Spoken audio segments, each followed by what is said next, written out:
Dejó de lado el fin para pasar a ser amante de los medios.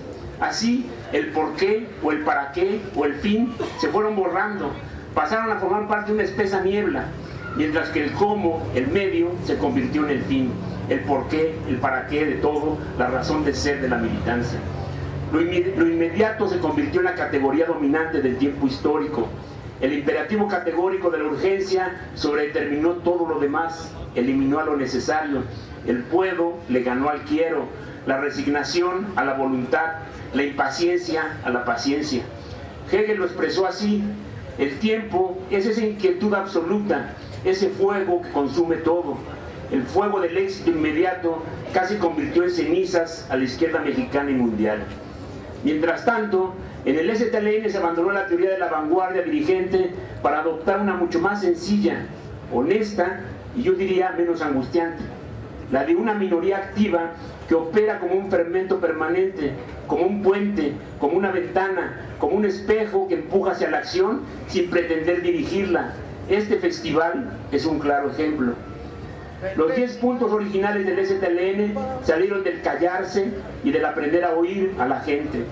La necesidad de una insurrección se logró gracias a no hacerle caso a los análisis de la coyuntura y de la correlación de fuerzas mundiales, y sí a lo que las bases indígenas decían, que ya no se podía aguantar más la situación. El ya basta, de alguna manera creo yo, también fue dado como aviso a los militantes del STLN. Las comunidades decían: ya basta, este es el momento. 2. En la teoría de los siglos largos y los siglos cortos, se plantea que 1789 es el final del siglo XVIII y el inicio del siglo XIX. Este siglo acabó, según algunos, en 1914 con el estallido de la Primera Guerra Mundial y según otros con el triunfo de la Revolución Rusa en octubre de 1917. Allí da inicio el siglo XX, según muchos, el cual va a acabar con la transición desde la caída del muro de Berlín en noviembre de 1989 hasta la caída de la Unión Soviética el 25 de diciembre de 1991. Ahí se iniciaría el siglo XXI. Atrás de esa afirmación había algo más profundo. No se trataba de que se cerraba el ciclo histórico abierto por la Revolución Rusa, sino que se cerraba el ciclo histórico abierto por la Revolución Francesa en 1789. Por fin el capitalismo había logrado dos hazañas: liberarse de su génesis revolucionaria y destruir la anomalía socialista, entre comillas. En concreto, deshacerse de la revolución y de la lucha de clases, ubicando a esta última como simple desavenencia entre ciudadanos. La teoría del fin de la historia no era simplemente una teoría, sino era el colorario del triunfo del capital sobre el trabajo. Esta idea se extendió de tal manera que incluso comenzaron a creérsela los mismos que la diseñaron. No había enemigo al frente. El sueño de los viejos burgueses que querían conquistar todo hasta las estrellas, arrasando con todo lo que encontraran a su paso, parecía que por fin se hacía realidad. Más aún, en su paroxismo, el capital llegó a la conclusión de que el Estado-Nación ya no era necesario, que era una carga pesada, que era indispensable eliminar o por lo menos dejarla sin herramientas.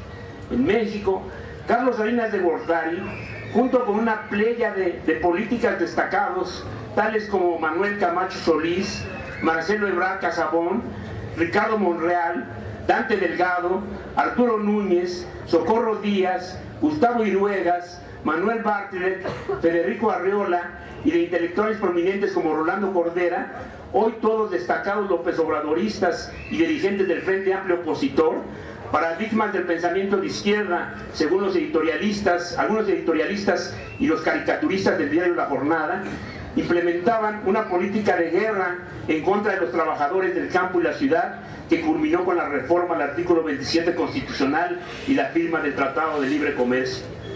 En medio de todo eso, en la madrugada del 1 de enero de 1994, el Ejército Zapatista de Liberación Nacional tomó 5 cabeceras municipales, desmintiendo en la práctica la teoría de que la historia había llegado a su fin. Si para el analista de arriba el siglo XXI se inicia con la caída de la URSS, para el que mira la historia desde abajo, el siglo XXI se inició con la insurrección zapatista. Desde lo más profundo del México de abajo, desde la selva lacandona, un guarachi indígena se posó sobre el tablero de ajedrez del poder y dijo: jaque. 3. En la vasta producción teórica y política que el EZLN ha generado a partir del 1 de enero de 94, diversidad de temas han sido abordados. La problemática indígena, la cuestión del poder, el concepto de esperanza, la nueva forma de entender la política, la importancia fundamental de no separar ética y política, las formas diversas de construcción social, etc. Sin embargo, el análisis de las relaciones sociales que se han abierto a raíz de la globalización o mundialización ha sido una constante en sus planteamientos, tanto en lo que tiene que ver con las transformaciones económicas que se han producido, como con las modificaciones que se han implementado en las relaciones de dominio, en especial en lo que tiene que ver con el Estado. El zapatismo, retomando la vieja y sana tradición de que en el Estado se concentra una buena parte de las relaciones sociales, analiza las más recientes reestructuraciones productivas y sociales a las que se le ha dado en llamar neoliberalismo, no a la luz únicamente de las contradicciones económicas que de ahí se desprenden, sino incorporando la otra contradicción clave del capitalismo, la relación mando-obediencia. En este terreno, la elaboración zapatista tiene un mérito indudable, al buscar ubicar esa relación inevitable que existe entre la forma de organización de la producción como con la forma de desorganizar la vida social y política, partiendo de la idea de que el neoliberalismo o el capitalismo, en su fase actual, no es simplemente un modelo económico, sino una forma de reorganizar el dominio del capital en todas las esferas, tanto las productivas como las políticas, culturales, ideológicas, sociales, sexuales, etc. Esta idea no es producto de un análisis basado únicamente en la elaboración abstracta, sino sobre todo se deriva de la experiencia misma del zapatismo. Este ha sido su método. Aquí reside uno de sus fundamentos y de su peculiaridad. Ese método fue clave para no dejarse avasallar por los que planteaban que después de la caída del muro de Berlín y de la Unión de Repúblicas Soviéticas Socialistas, después de los acuerdos de Chapultepec y su significado con relación a la revolución salvadoreña, o después de la derrota electoral en Nicaragua, ya no era viable la posibilidad de llevar a cabo una insurrección. Para los zapatistas, esos hechos fueron claves, pero no definitivos, para enterrar esa posibilidad. En cambio, entendieron el significado profundo de las reformas salinistas, en especial la transformación radical del concepto original constitucional sobre la tenencia de la tierra, plasmado en el artículo 27. A partir de su sistematización, surge de su experiencia, de su práctica, el resultado ha sido algo novedoso y extraño. Veamos cómo lo explican. Nosotros creemos que un movimiento debe producir su propia reflexión teórica. Ojo, no su apología. En ella puede incorporar lo que es imposible en un teórico de escritorio, a saber, la práctica transformadora de ese movimiento. Nosotros preferimos escuchar y discutir con quienes analizan y reflexionan teóricamente en y con movimientos u organizaciones, y no fuera de ellos, o lo que es peor, a costa de esos movimientos.